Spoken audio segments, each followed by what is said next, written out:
जय जय श्री कृष्ण। देखिए, आज एक ऐसी कथा आपके सामने हम लेकर आए हैं। इस कथा में बहुत ही रोमांचिक कथा है और बहुत हास्यप्रद कथा है। कथा को ध्यान पूर्वक सुनिएगा, तब पता लगेगा कि ये काशी और वृंदावन की पत्नियों का क्या लेखा जोखा है और पंडित जी बेचारे कैसे फंस गए। आइए कथा में चलते हैं और फिर कथा का आनंद लेते हैं।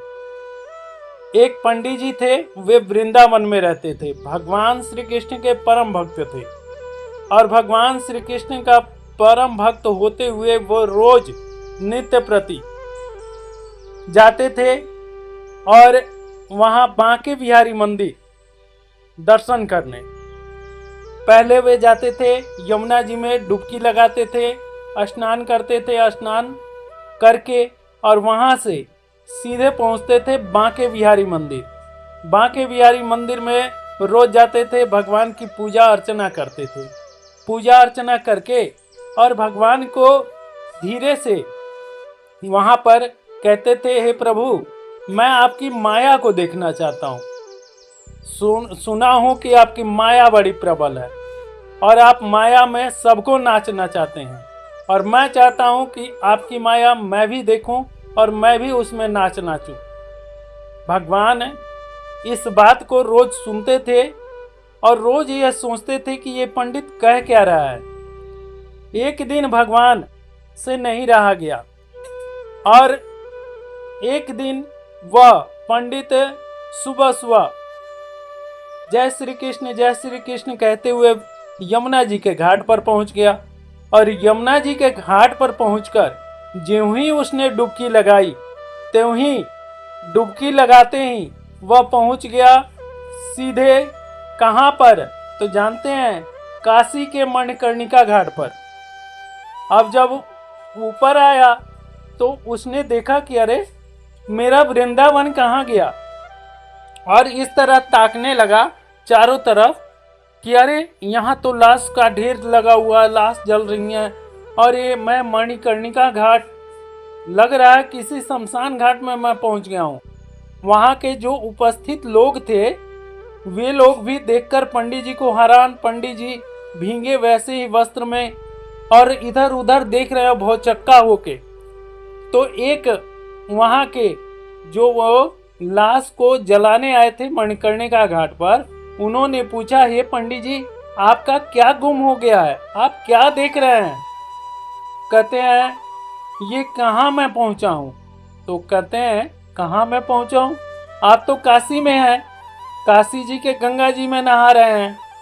तो कहते हैं, अरे जय जय श्री कृष्ण, जय जय श्री कृष्ण, अरे मैं तो वृंदावन में यमुना जी के घाट पर नहा रहा था। अब सभी जितने लोग वहां आए थे ठठाकर हंसने लगे। अब ये बेचारे पंडित जी सोच में पड़ गए कि ऐसे कैसे हो सकता है। मुझे जहां तक पूरा याद है कि मैं तो वृंदावन में और यमुना जी के घाट पर नित्य प्रति स्नान करता था और मेरा घर भी वृंदावन में है और एक ही डुबकी मैंने लगाई और मैं काशी कैसे पहुंच गया। अब वो बेचारे ये सोचकर दंग रह गया और किसी से और कुछ कहना ही नहीं चाहते थे। सब पूछने लगे, क्या रे पंडित जी, कहीं आप भांग वांग तो नहीं पी लिए कि आप ऐसा सोचने लगे कि मैं वृंदावन में नहा रहा था और काशी पहुंच गया।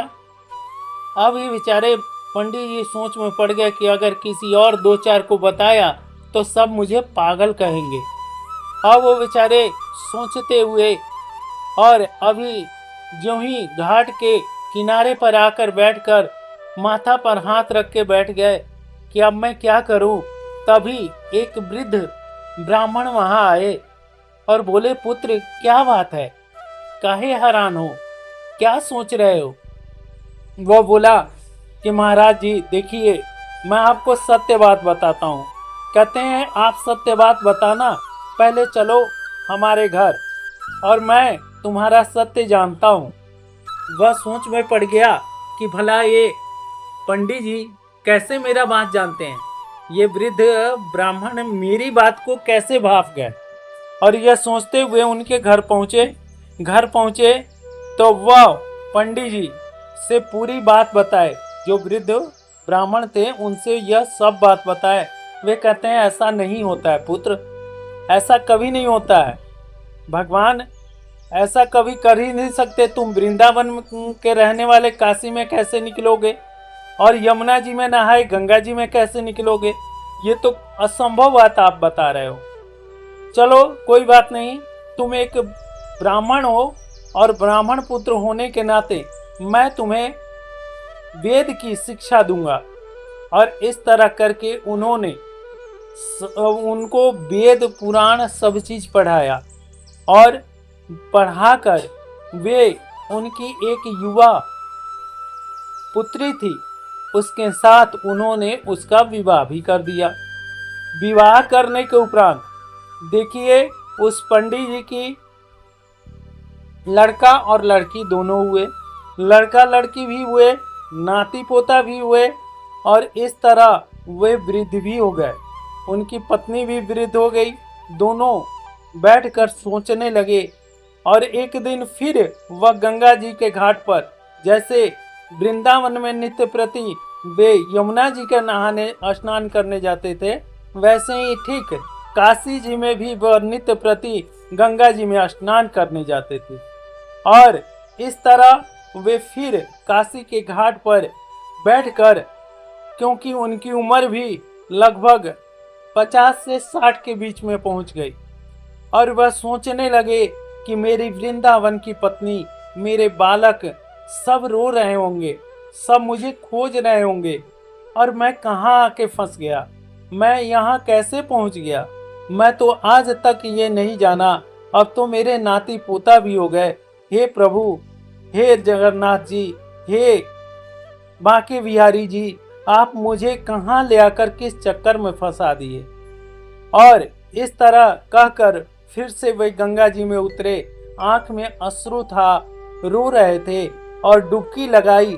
ज्यों ही उन्होंने डुबकी लगाई त्यों ही जब वह फिर बाहर निकले तो क्या देखते हैं कि फिर मैं वृंदावन की यमुना जी के घाट पर पहुंच गया। अब वो बेचारे सोच में पड़ गए कि हो, फिर मैं वृंदावन पहुंच गया, ऐसे कैसे हो गया। और क्या देखते हैं कि मेरी वही युवावस्था 30 साल की, और जब बाहर निकले तो उनकी पत्नी वहां उनको डांट रही है, अरे आप कितना देर पानी में नहा रहे हैं, आपको इतना देर पानी में नहाते कुछ हो गया तो, आपको बुखार लग गया तो आप इतना देर पानी में कैसे नहाते, जल्दी निकलिए, घर भी जाना है और फलाने के घर से न्योता आया है, आपको वहां कथा करने जाना है। अब ये बेचारे सोच में पड़ गए और अपनी पत्नी को अंग में भर लिए और रोने लगे। वे बोली कि क्या बात है, काहे को रो रहे हो।